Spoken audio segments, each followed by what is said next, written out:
सुदूरपश्चिमका विक्रम 23 वर्षमै कोरियामा पहिलो नेपाली पाइलट। अब व्यावसायिक पाइलट बन्ने तयारी।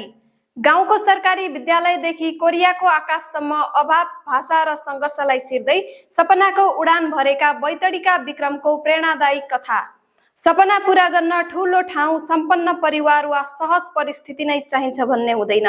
आवश्यक हुन्छ अठोट, निरन्तर मेहनत र कठिनाइसँग नडराउने साहस। यसको प्रेरणादायी उदाहरण बनेका छन् बैतडीको दशरथचन्द नगरपालिका 1 मुडापका 23 वर्षीय विक्रम सिंह भाट। सामान्य किसान परिवारमा जन्मिएका विक्रमका बुबा प्रेमसिंह भाट रोजगारीका लागि भारतमा छन् भने आमा शान्ति भाटको साथ र सीमित आर्थिक स्रोत बीच उनले गाउँकै सरकारी विद्यालयबाट आफ्नो शैक्षिक यात्रा सुरु गरे। राष्ट्रिय मावि पालीबाट प्राथमिक शिक्षा, गुरुखोला स्थित मणिलेक माविबाट एसई र महेन्द्रनगरको कञ्चन विद्या मन्दिरबाट आइएससी उत्तीर्ण गरेका विक्रमको सपना भने पढाइमा मात्र सीमित थिएन।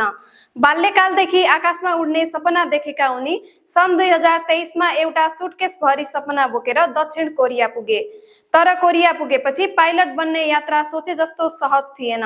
नयाँ देश, नयाँ भाषा र नयाँ प्रणालीसँगै विदेशी नागरिकका लागि पाइलट बन्ने बाटो समेत स्पष्ट र सहज थिएन। कोरियन भाषाको सामान्य ज्ञान समेत नभएको विक्रमले पढाइ, काम र दैनिक जीवनसँगै भाषा सिक्दै आफ्नो सपनासँग सम्बन्धित जानकारी खोज्न थाले।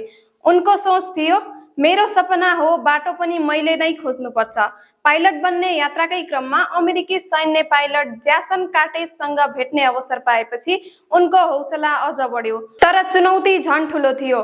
पाइलट प्रशिक्षणमा अधिकांश विषय कोरियन भाषामै पढ्नु पर्थ्यो।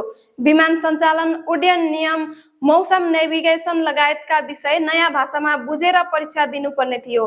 त्यससँगै नियमित उडान प्रशिक्षण पनि जारी राख्नु पर्थ्यो। एकातिर विश्वविद्यालयका कम्प्युटर इन्जिनियरिङको अध्ययन, अर्कोतिर पाइलट प्रशिक्षण र आफ्नै खर्च धान्न काम। बिहान विश्वविद्यालयका कक्षा, त्यसपछि घण्टौंको यात्रा गरेर प्रशिक्षण, थाकेको शरीर लिएर उडान र राति अबेर घर फर्किने उनको दैनिकी बन्यो। उडान नभएका दिनमा पनि काम गरेर उनले आफ्नो जीवनयापन र पाइलट प्रशिक्षणको खर्च जुटाए। यो यात्रामा उनले आफ्नै कमाइबाट करिब 20 लाख रुपैयाँ खर्च गरेका छन्। शरीर थाक्यो, कहिलेकाहीँ मन पनि थाक्यो। कतिपयले उनको क्षमतामाथि प्रश्न उठाए, तर विक्रम अरूलाई गलत साबित गर्न होइन, आफूले आफैलाई गरेका बाचा पूरा गर्न सङ्घर्ष गरिरहे। उनी भन्छन्, बोल्नुभन्दा धेरै काममा विश्वास गर्नुपर्छ, छिटो परिणाम खोज्नुभन्दा निरन्तरतामा विश्वास गर्नुपर्छ।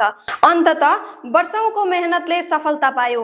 20 अगस्त 2026 मा पाइलटको परीक्षा उत्तीर्ण गरेसँगै विक्रमको वर्षौं पुरानो सपना नयाँ उचाइमा पुग्यो।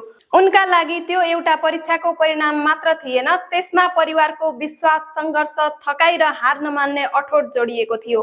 गाउँको सरकारी विद्यालयबाट सुरु भएको उनको यात्रा कोरियाको आकाशसम्म पुगेको थियो। विक्रमका अनुसार कोरियामा पाइलटको परीक्षा उत्तीर्ण गर्ने पहिलो नेपाली बन्ने अवसर उनले पाएका छन्। अहिले उनी स्पोर्ट एयरक्राफ्ट उडाउन थालेका छन् र आगामी दिनमा व्यावसायिक पाइलट बन्ने तालिमको तयारीमा छन्। विक्रम आफ्नो सफलताको श्रेय आमा बुबाको आशीर्वाद र विश्वाससँगै हजुरबुवाले जीवनभर दिएको सल्लाह र हौसलालाई दिन्छन्। शारीरिक रूपमा साथमा नभएकी स्वर्गीय हजुरआमाको माया र आशीर्वादलाई पनि उनी आफ्नो यात्राको शक्तिको रूपमा सम्झन्छन्। आफूलाई हौसला, सुझाव र सहयोग गर्ने सबैप्रति उनी आभार व्यक्त गर्छन्। उनको चाहना छ कोरियामा आफूले बनाएको यो बाटो आगामी दिनमा अन्य नेपाली युवाका लागि पनि प्रेरणाको आधार बनोस्। विक्रमको यात्राले एउटा महत्त्वपूर्ण सन्देश दिन्छ, परिस्थितिले तपाईलाई कहाँबाट सुरु गरायो भन्ने कुराले अन्तिम गन्तव्य निर्धारण गर्दैन। बाटो नदेखिए आफ्नै बाटो बनाउन सकिन्छ। भाषा बाधा भए सिक्न सकिन्छ र आर्थिक अभाव भए आफ्नै मेहनतले सम्भावनाको ढोका खोल्न सकिन्छ। विक्रमकै शब्दमा ढिलो हुनु र हार्नु एउटै कुरा होइन। बैतडीको एउटा सामान्य परिवारबाट सुरु भएको यात्रा आज कोरियाको आकाशसम्म पुगेको छ।